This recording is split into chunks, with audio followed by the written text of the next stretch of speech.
तो कहीं कबड्डी होत बा तो कहीं दंगल सजल बा। कहीं कबड्डी होत बा तो कहीं दंगल सजल बा। ऊ देखा छोटकी बहनिया बस झलुआ झूले में लगल बा। भौजी पुआ पूरी बना के ठिठोली करे लगल हईन और बड़की बहन घर दुआर चमकावे में लगल हईन। माई भोरवे से उठ के गीत गावत बा।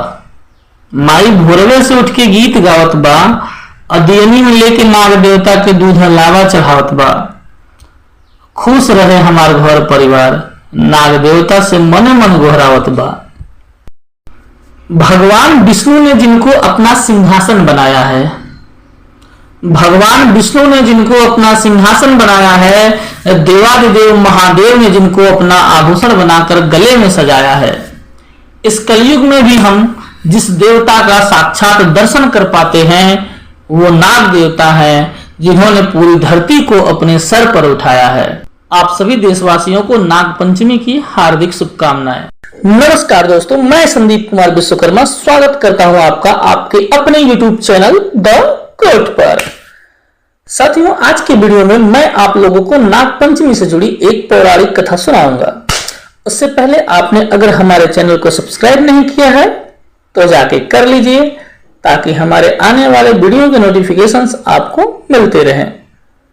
आज से बहुत साल पहले जब कलयुग का शुरुआत हुआ था, तब एक गांव में एक बूढ़ी महिला रहती थी।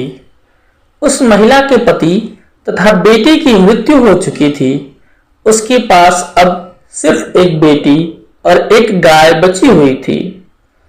बूढ़ी काकी रोज गाय का दूध निकालती और उसे बेचने के लिए बाजार लेकर जाती, मगर किसी भी दिन उसका पूरा दूध नहीं बिकता। रोज कुछ न कुछ दूध बच जाता था और फिर वो काकी बचे दूध को अच्छे से गर्म करने के बाद उसको ठंडा करके अपने आंगन में रख देती। उसके बाद प्रतिदिन एक सर्प उस बूढ़ी काकी के आंगन में आता और बचा दूध पीकर चला जाता। जब काकी की लड़की अपनी माँ से पूछती, माँ तुम रोज उस नाग के लिए दूध क्यों रखती हो? तब काकी कहती कि बिटिया वो तुम्हारा भाई है, मेरे मरने के बाद वो तुम्हारा ख्याल रखेगा। मगर लड़की को ये सारी बातें बकवास लगती है। दिन बीतता गया और लड़की की शादी एक अच्छे रईस सेठ के घर में हो गई। उसके कुछ दिन बाद ही काकी दुनिया छोड़कर चली जाती है। जिस घर में लड़की की शादी होती है उस घर में उसकी 6 जेठानी भी होती हैं और वो सभी उस लड़की से नफरत करती हैं।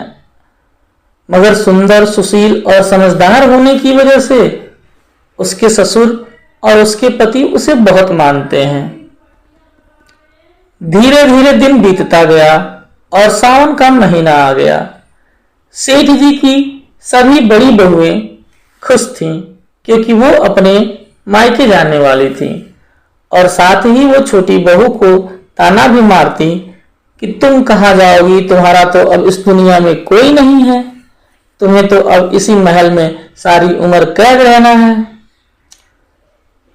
लड़की बड़ी बहुओं की इन बातों को सुनकर बहुत दुखी होती है और वो अपनी माँ को याद करके रोने लगती है।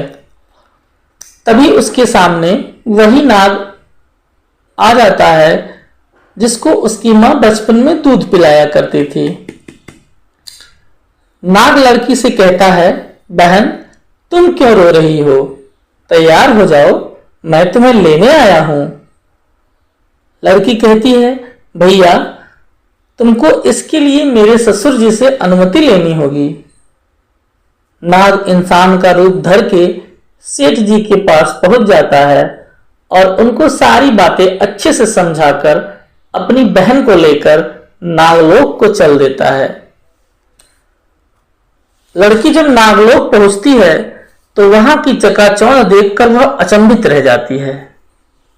अनेक छोटे बड़े नाग वहां उपस्थित हैं। यह सब देखकर लड़की को बड़ा आश्चर्य होता है। तभी नाग माता वहां आकर लड़की को अपने सीने से लगा लेती हैं और उसका अभिनंदन करती हैं।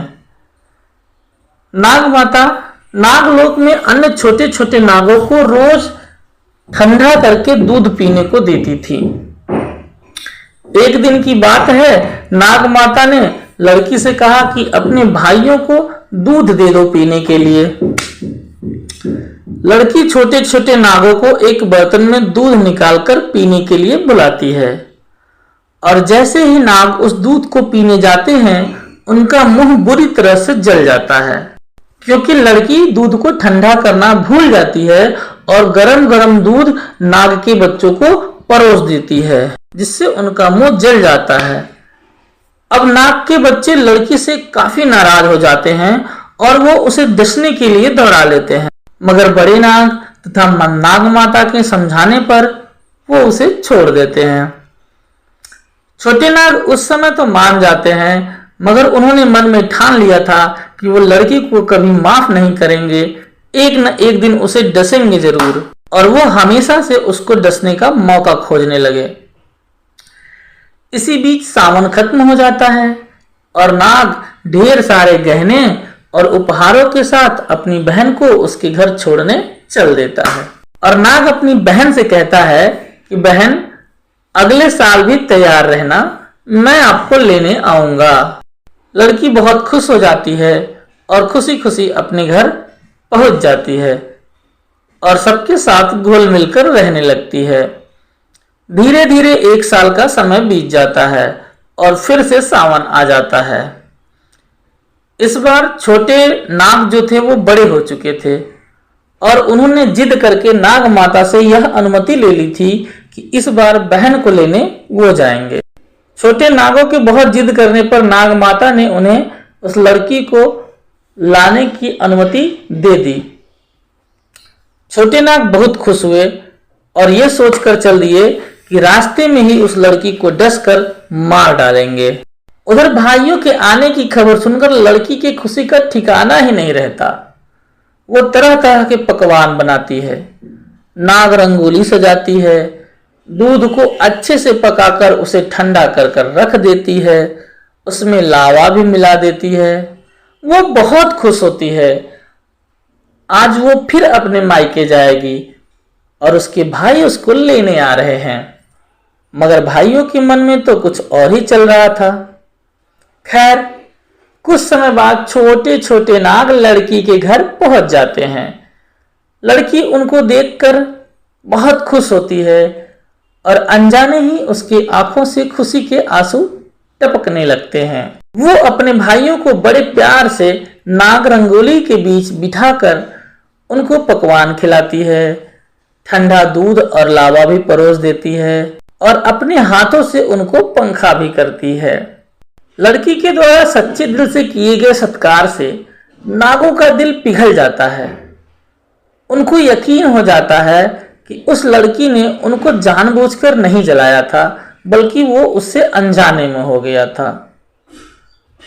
तब वो उस लड़की को सारी सच्चाई बताते हुए उससे माफी मांगते हैं और उसे अपनी बहन समझकर वचन देते हैं और कहते हैं कि बहन, जिस सच्चे मन तथा श्रद्धा भाव से आज आपने हमें भोजन कराकर हमारा मन बदल दिया है, उसी श्रद्धा भाव से संसार की जो भी स्त्री हमें दूध और लावा चढ़ाएगी वो हमारी बहन बन जाएगी और हम नागलोक के वासी सदैव उसके भाई बनकर उसकी तथा उसके परिवार की रक्षा करते रहेंगे। साथियों, ऐसा माना जाता है कि तभी से भारत देश में सावन मास के शुक्ल पक्ष के पंचमी को नाग पंचमी के रूप में मनाया जाने लगा। इस दिन महिलाएं नाग देवता को भाई बनाकर उन्हें दूध और लावा चढ़ाती हैं तथा बदले में उनसे अपने परिवार की सुख और समृद्धि की कामना करती हैं। तो साथियों, आपको हमारा ये वीडियो कैसा लगा हमें कमेंट में जरूर बताना, और अब तक अगर आपने हमारे चैनल को सब्सक्राइब नहीं किया है तो प्लीज अपना छोटा भाई समझकर कर लीजिए और बेल आइकन को भी दबा दीजिएगा। नाग देवता आपकी सारी मनोकामनाएं पूरी करे। जय हिंद।